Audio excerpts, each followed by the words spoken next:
Hey first grade, last week we decided to draw robots using very simple shapes and you needed at least 5 shapes in your robot. This week we're going to put our robots in a background. So think about, where do you want this robot to be? Is he in outer space standing on a planet? Is he at a farm? Is he at your house playing in your backyard with your dog? I have no idea. I'm so excited to see where you put your robots. So let's see how Mrs. House is going to make her robot, or where she's going to make her robot this week. So the last time I drew a robot picture, I made my robot in outer space. This time I want to give it something else. It's fall. It's my favorite season, so maybe I'm going to make my robot at a farm in the fall. So the first thing you have to do is decide what is your robot standing on? Drawing some kind of line that goes about a third of the way up your picture is probably a good idea to give your robot a ground line. If I were making this a planet, I could make it rounded, or if he was standing on a hill, it could be rounded. But since I'm going to do mine kind of straight, I'm just going to draw a straight line. When I get to my robot's legs, I need to stop and hop to the other side because his legs are not see-through. This gives me a good ground line, and everything above this can be places for the sky and the environment. Maybe in the background of my picture, I'm gonna have to use additional shapes. I'm gonna make a nice big barn, and it's gonna come down with some big barn doors. And because my robot's standing in front of it, you wouldn't see all of these pictures, and that is okay. Sometimes barn doors have those like rectangle X's inside of them.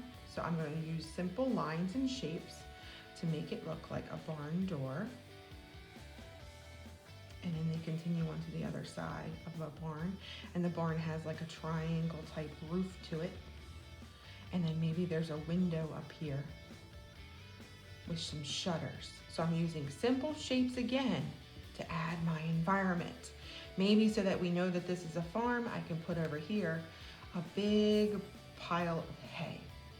So my hay bale can be over here, or maybe there's a giant pumpkin standing on top of my hay bale.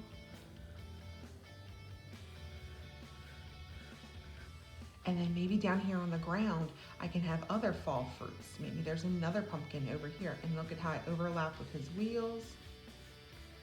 Add little lines for my pumpkin swirls. Anything that I want to make this look like an environment. I could add little plants if I wanted to. Maybe there's a little tuft of grass or a flower coming out of the ground. Whichever way you need to show your environment. If I were to show you my outer space picture, you can see I made my robot have a rounded ground to stand on. I made craters for the moon he's standing on. I added lots of details in the background with stars, a rocket ship, and a comet, so you could totally see the details that I put into my picture.